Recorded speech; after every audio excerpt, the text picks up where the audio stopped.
Welcome to MSP 1337. I'm your host, Chris Johnson, a show dedicated to cybersecurity challenges, solutions, a journey together, not alone.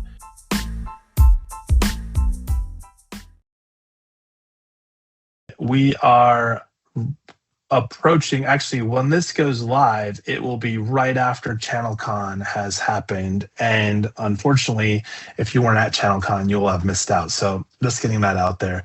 I have MJ Patton with Logic Ally on today. MJ, welcome to the show. Thank you for having me, Chris. So I had reached out to you and said, I want to capture an episode tied to what you had been talking about with Channel Pro magazine back in Q1 of this year. And you talked about the fundamentals and growing an MSP. And as we all know today, that a lot of IT service providers are facing a growth and scale challenge as a result of the threat landscape and cybersecurity services and all these things that maybe are foreign. But at the end of the day, I believe that MSPs are going to continue to be MSPs. What kind of MSP they're going to be or what label they use to describe themselves doesn't matter. I don't think clients are like, I should Google MIA today and see what MSP results I get, or ITSP. I think those are, industry buzzwords that we're using. Nothing's really changed in 20 years as far as the services that get packaged. Maybe we change the language a little bit. But I think the piece that I really saw that was valuable to me when I read through the article was, are you as an MSP doing the fundamentals, which comes back to a maturity challenge more than anything. And we see organizations doing a great job in some cases of maturing in one domain within their organization, but then failing to address any other domain. And because they don't address all of them, they find themselves in the same repeated boat over and over again, thinking that they're maturing because one pillar is happening. And maybe the example of that is the three-legged stool. If you don't support all three legs, eventually the chair falls over, right? And I think that's happening in our industry right now, at a faster pace than ever before, because we have the technology, we have the tools, but the human element obviously is still that hasn't changed. So tell us a little bit about the fundamentals, and then we can kind of unpack some of the pieces that I think are just, fun to talk about and maybe our audience needs to hear. Yeah, so what I have seen over the years, and I've been in different types of service providers, everything from like small like $10-20 million service provider all the way to hundreds of millions of dollars in services. And something consistent that I have seen is we tend to just do a lot of services without understanding the true value that we have for our customers. Sure. And then have a very intentional way of adding on new services. And all of that comes down to that, like the fundamentals of go-to-market. It's understanding who are your customers, what are you actually providing? And in our industry, it's extremely fragmented.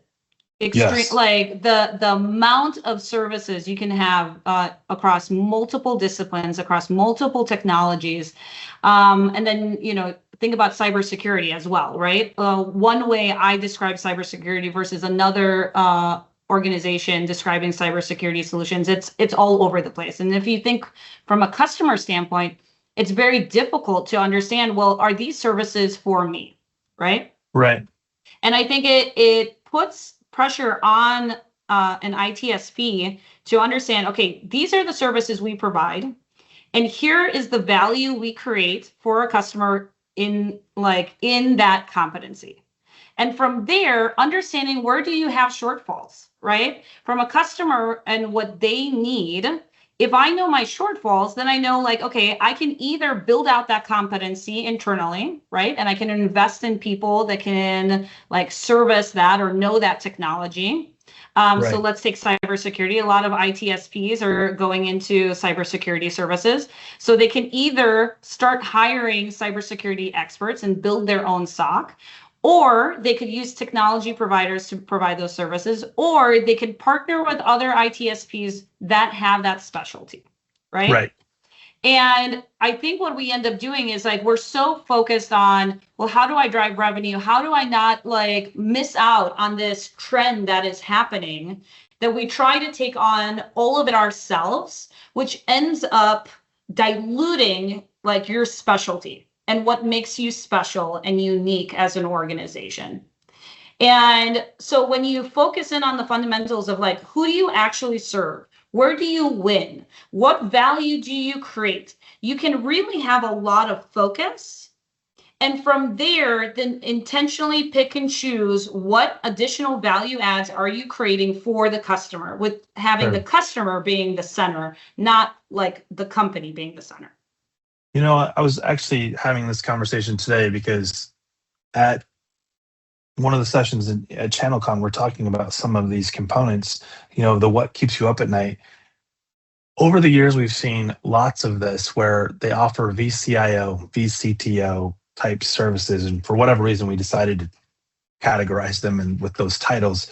But in a lot of cases, it's like the account manager or the, you know, service delivery role where they meet with the client, they talk about the needs, changes, moves, et cetera, and how that future state's going to look and it largely was driven by technology, you know, the products and services.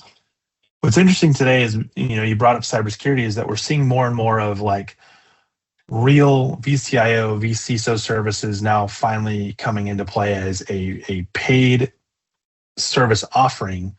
And one of the things that I've noticed is especially in less mature organizations, is they were really good at rolling out managed services where like the monthly cost to client wasn't tied to how many hours are being logged by a tech. You might track that. I mean, it's metrics that are valuable because, you know, a tech working 45, 50 hours a week is probably at 80 to 100% of capacity. So you may need to adjust some of those things, but they're probably not working only with one client, right? The thing that's interesting to me now, especially with the threat landscape and the way insurance is being provisioned and the roles that we play, is suddenly you're seeing these new services emerge, but they're coming out in ways that are like defined by block time. For 4 hours a month or 40 hours a month or whatever it is, you get these services and they're being tagged as a human role, right? An identity that would normally be assigned to an employee in an organization. And because of the size of the service being or size of the company being delivered to, you know, we reduce that down to, you're going to get a fractional CISO. You're going to get, and what I've seen from a maturity standpoint is that in most cases, they're selling something that can't last, right? Because there's only one of them. I called it if you've ever seen the Michael Keaton movie Multiplicity, which was from the 80s. You know, he's got too much going on at work. He's not spending enough time at home. So he talks to this doctor and starts with cloning himself the first time. And the plot of the story basically is that it comes down to, they start creating clones of clones, which they've decided in this fantasy world, clones of clones can't be as intelligent as the original. So of course that starts to play out and causing problems. And I think that's like an oversimplification of it. But the reality is MSPs are good at selling services that are not defined by my time, that are now expanding into services that for whatever reason, they've decided to go and offer based on time, which if I recall back in the day, that's what we did when we had break fix. We're going into a vicious cycle that we know going back to that world prevents the ability to actually scale, even though you might be growing your business. Yeah, I am seeing more of that, and I think it is because buyers' expectations are changing. Think about the overall landscape that that's happening in the IT and cybersecurity industry. Everything is significantly more complex. Back in the day, you had a few solutions that you could like think of, and it's like, okay, you go with these. They're known, and they're essentially table stakes. Now you have all of these new solutions. They're constantly evolving. Then you add on all of these AI solutions on top of it, right? And then you have to think about it, well, which solution is the right solution for the specific organization by vertical, by size, by maturity level. And it is difficult to keep up. So unless you are in it every single day, as like from a you know from an IT leader standpoint, I don't know how you would know all of these solutions and all of the right things to solve for problems in your business. So what they're doing is they're leaning on their service providers to be that strategic arm, right? They want to, Right. like, they expect the MSP to stay on top of the industry. They expect them to be looking at other solutions and bring up like something that is innovative to the organization because they just don't have the scale. And essentially, an MSP, we've always said, is like, hey, we extend your team so that way Right. you can focus on the things that matter most to your business, right? And I think that that theme has always been present. But going to your point about the complexities, one of the pieces that I think is missing is that we're still trying to be, in a lot of cases, the jack of all trades. And in some respects, I could say that, using tools like Claude or other, large language models to help is definitely, in a lot of cases, better than the let me Google search to solve your problem. I'll follow the instructions and get stuck halfway through, but at least it's, maybe better than it was before. Right? You hope. We're also constrained with, we really haven't added to the workforce like people thought would happen from a IT services standpoint. In fact, I was optimistic when we started seeing the mid-market and enterprise organizations laying off staff because we're going to rely on AI now. So there's all this surplus of workforce, and they're not becoming available to be hired. They're either doing their own thing in many cases. They've started to launch, which is cool in some respects. We now have more SMBs to support than we ever did before. Just because they could build an app using Claude doesn't mean they don't need IT services to continue to maintain the app that they just built. So I guess that's one of the areas that I see a big challenge that we're all going to have going forward is, you can master the fundamentals all day long, but how do you account for the fact that the staffing resources aren't there either? Yeah, I recently was on a session where Gartner was talking about, like, in the mid-market space, IT leaders, even with the implementation of AI, they're still planning on maintaining their headcount or increasing their headcount because we're still at a deficit for skilled talent, right? And so it growing it from that standpoint is very difficult, but I think this is where there's the opportunity to really just specialize in what you're good at. Yeah, Not like go away from the thing of like, hey, I need to have all of the business everywhere. And I think this is where a lot of MSPs end up getting in trouble. They're like, well, I just need business from anywhere I can get it, to I need the right type of business for my business, right? And for that to happen, it's like, just look in your neighborhood. Let's say you're one of these small MSPs. Instead of looking at the entire US global industry and all of the market that is out there, because there's plenty of like sure. market, right? Yep. If you look at just your town and you know that, hey, I would do really well with these type of organizations that are challenged with this type of pain point. I'm very good at solving this type of pain point. Like, I can do it in my sleep, no issue. I'm sure you could find a significant amount of businesses just in your neighborhood that need that problem solved, Right. that you can quickly win and quickly like embed yourself and still provide incredible customer service to, right? Sure. And then if you just think about them and then start thinking like, okay, now I have this great group of customers, they love me, I'm providing all of this great value for them, but I know their challenge is now with AI. I know now their challenge is with cyber. Now you can start thinking about like, okay, so how do I now start creating this value to them? And you have to make that decision. Do you build it or do you partner? But I think we're going to start to see more partner networks because you do have a lot of these small service providers, but it's a great opportunity for you to find another like-minded service provider that offers something this like specific around their solution that would create value, and then you partner up and then you create that value. See if there is a need for it. That's going to increase your revenue without you taking on that headcount. And then you can like, maybe that's a future merger scenario. Sure. Right? That's actually how our MSP ended up getting acquired. It was tied to hands and feet operational efficiencies with clients in different parts of the country that finally was like, wait, we're paying these guys way too much money. We should just acquire them. But what you're describing, it makes me think about taking a play out of the construction space, right? You usually don't have a contractor that's doing everything from framing to plumbing. Usually there's multiple trades involved because they have to have the licenses to go with it. And obviously we don't have that challenge in IT services.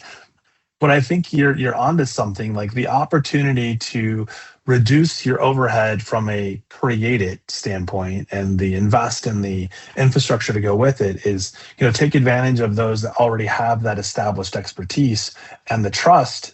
And the opportunity is there. You're not gambling on what should I budget for this project when you're asking somebody that's been doing that niche piece for you for the last 20 years. I think we're going to see something that I've been seeing from a research standpoint is in the telecom space is just one example, but I think we're going to see it really get exposed across all industries where the critical vulnerabilities are, where the gaps are actually happening, because we now can scrape public data very quickly to identify what exposure is out there, both from an individual organization standpoint and from a industry standpoint. And we can attach financial risk to it because of what we know from actuary data and claims that have been, paid out over the last, say, 5 years. We don't have to go back very far to see what's happening now. What do you think? How do you think the fundamentals piece plays into that when you think about if a bad thing happens, an event occurs, the thing that's inevitable for some organizations, do you think the fundamentals at the end of the day are the evidence that create the resilience around, the insurance does pay out, the trust isn't lost because you're able to prove that you weren't just winging it? Exactly. Like when we were talking earlier, I actually jotted this down. I said trust with your customer, because when you have this and you're very confident in the thing that you can provide, and you, like I said, you make it about the customer, right? And if you know, like, you're doing the best for the customer and their environment, do you want to put them in a place of risk? Do you like, and so when you're thinking about it that way, it's like, well, are you confident you can, like, and I know that, like, fake it till you make it kind of stuff like that, like, goes out there, right? Or if you're building out a new service, like there's proof of concept that has to happen. But overall, there is trust that you're building with the customer that, like, hey, we know we do this really well. This is going to help you for XYZ. We stand behind this. And when you are in these type of scenarios, you can remain confident that you are going to be, like, in a good position, so that way you're not put at like any type of risk. That creates such a, like, great relationship. Like a customer is not going to leave you when they think that, hey, you're so well intentioned and you are thinking about them. They're going to be with you forever, right? Right. And I think the trust and risk go hand in hand. So obviously, and you said this before, and I really liked it. Our job, the IT service provider's job, is to stay on top of what is happening in the industry, to help their clients make decisions to either maintain the level of risk that they are willing to accept, or reduce it, depending on, from a bad standpoint, but also show them where they have the opportunity to, yes, this is going to increase your risk, but look at the reward that comes with it. And sometimes we get caught up, particularly when we're providing additional layers of security, or we're trying to provide the best in class, and the risk conversation, not the trust part so much, but is my investment as a client, is my investment in what you're offering to me, does it outweigh the benefits that it's going to provide? Like, Is the financial spend more than the benefit that I'm going to get out of this? Because we're having those conversations, then the risk part is going to help establish the trust part. And it doesn't have to be I'm blindly trusting you. You're able to financially prove the reduction in risk or the maintaining of that risk level without it being a financial burden. And I think that is one of the things I see over and over and over again is, yeah, they kick the can down the road to have the meeting with us because, they always think that we're going to charge them more money.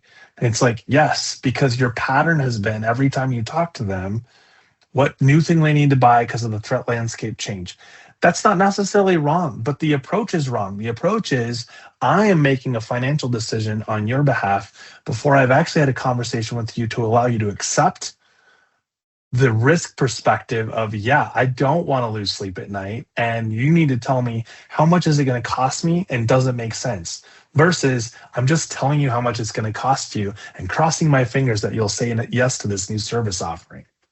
We're seeing a really big push towards having conversations about business outcomes versus just the activity that's being done, right? At the end of the day, today, like meeting your SLAs, like that's table stakes. When people say like, oh, we provide great customer service, it shouldn't be like, well, our CSAT score is really high and we meet our SLAs at this percentage. Like, okay, that's what we're paying you for.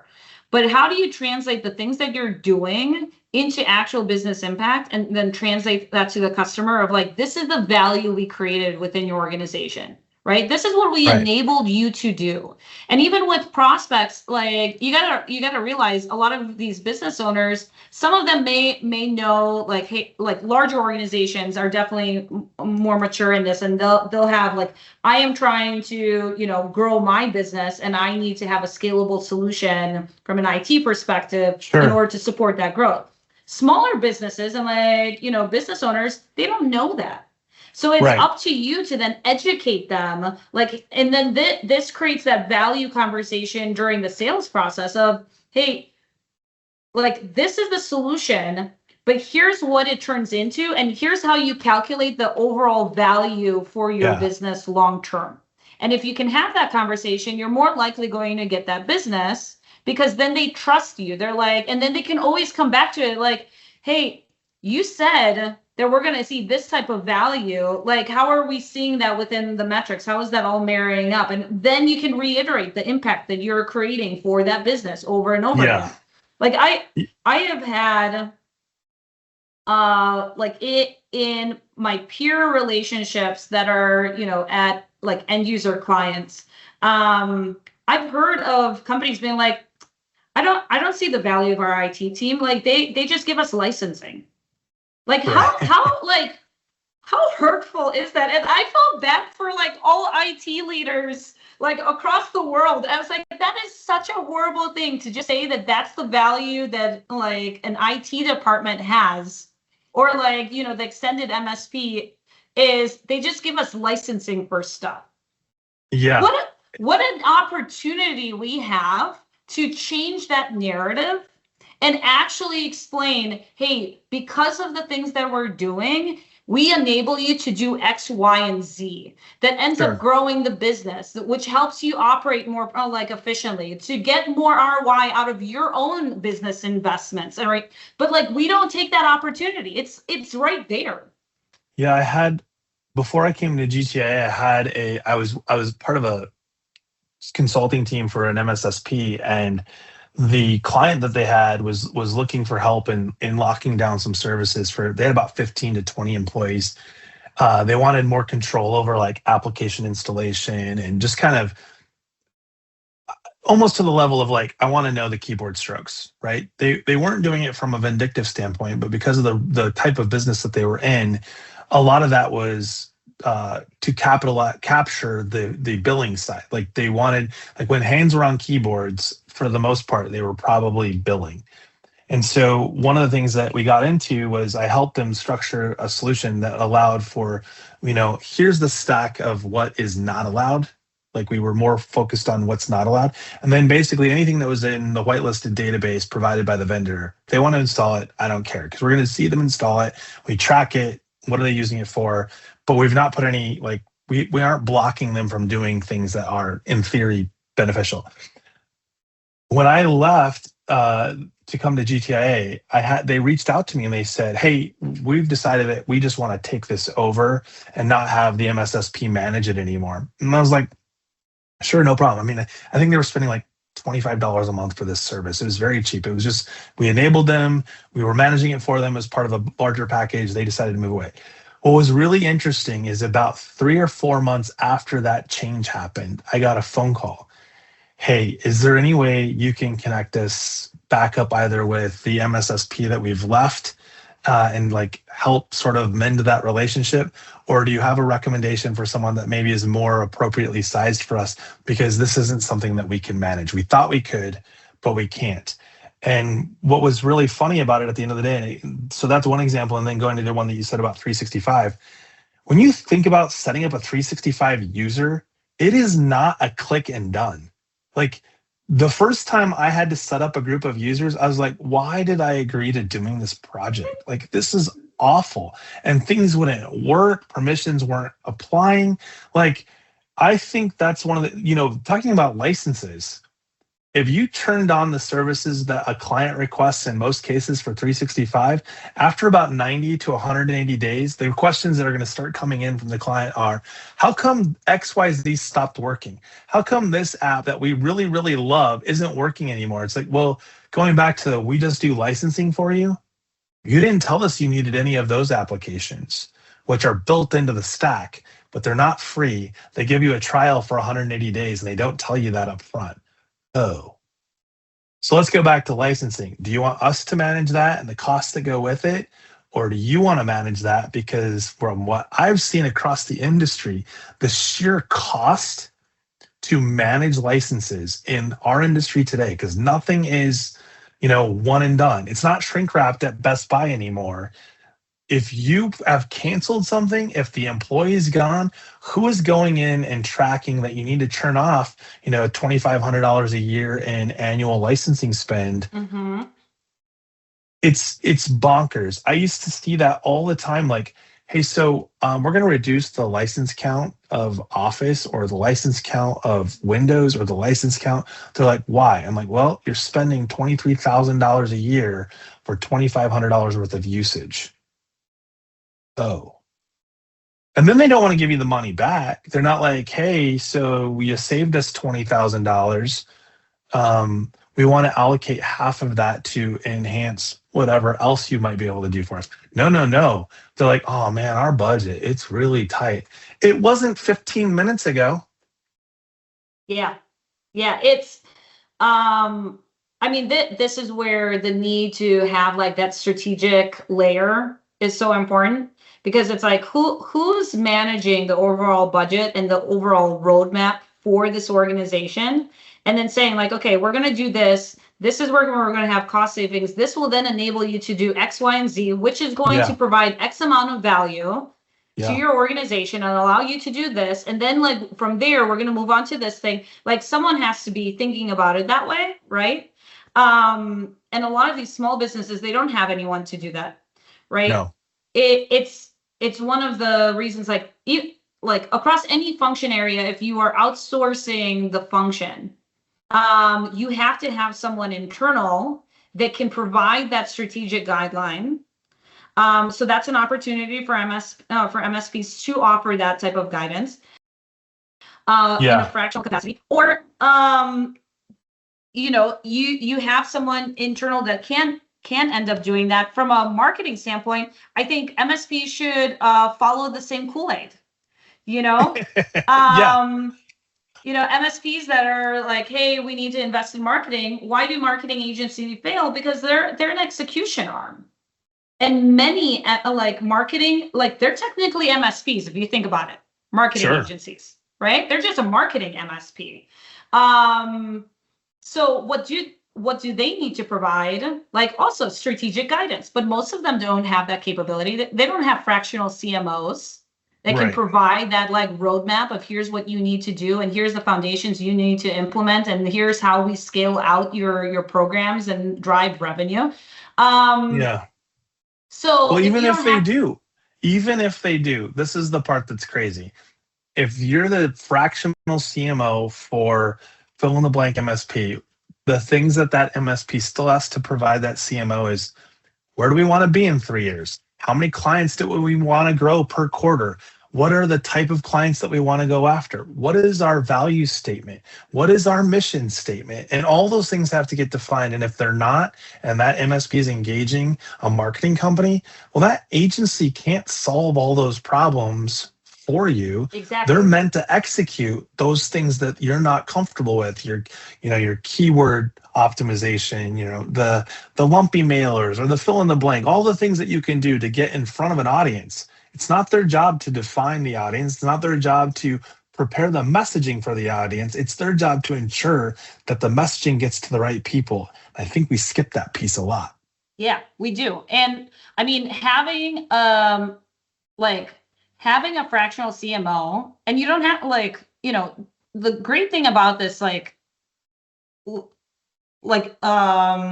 surge in fractional leaders that we're seeing in the market across all different areas is that you don't really need them. You don't have to hire that role. That's not required. A CMO should be able to come in, essentially assess the information, question the team effectively, where they can document all of this stuff, build out the strategy, make sure that you have the proper resources in place in order to hit the goals that you are trying to achieve, and explain to you, this is the amount of investment required for you to hit those goals. And if you don't have that level of investment, what do we have to do from a pricing standpoint? What do we have to do? What could we achieve with the existing budget that we have allocated? That's what a good CMO should be able to do and accomplish for you. But we don't think about hiring that. Instead, we're like, oh, we'll hire a marketing manager. Well, I'm sorry, marketing managers don't have that expertise. They haven't sat in those type of business decisions. So they don't even know how to, they're still going to go to the CEO and ask, okay, so what should I do? And what's my budget? And I'm going to go spend my budget. Yes. And understanding that spending my budget may not have the ROI if I'm not patient enough to allow the budget over time to have an ROI. My ROI may not be defined by time. It may be defined by dollars spent. And if I spend the dollars before the ROI window has been established, I'm going to say all kinds of bad things about my marketing company because it's their fault, not mine. Exactly. Well, MJ, we are past out of time. I ask this for every episode. Is there a book that you're reading today, whether it is work related or not, that you think our audience would enjoy or benefit from? For me, one of my favorite books, and I'm actually rereading it, but it's called Brave Thinking by Mary Morrissey. Have you heard of it? That sounds familiar. I'm not sure. Yeah, so it's really about it's about your own personal growth and about trying to break down internal paradigms in order to spur this new version of yourself and to continue to grow and become the best version of you for society. That's probably the best way I could describe it. But for anyone who's trying to stop running into the same type of challenges over and over and over again, this really helps try to unlock those internal things that may be holding you back from achieving your fullest potential. And fantastic book. By Mary Morrissey. By Mary Morrissey. Yes. Got it. She's been around a long time, right? This is a book that's been, this is, I was noticing the author, the hairstyle, speaking of what we were talking about before we started this episode and the theme for ChannelCon, she would definitely fit right in. Yeah. But it's an excellent book. I've recommended to several people. Actually, my own executive coach, he's the one who shared it with me. And it's been a game changer in my life. So highly recommend. Awesome. Well, there you have it. For those of you listening, this has been an episode of MSP 1337. Thanks and have a great week. Thank you.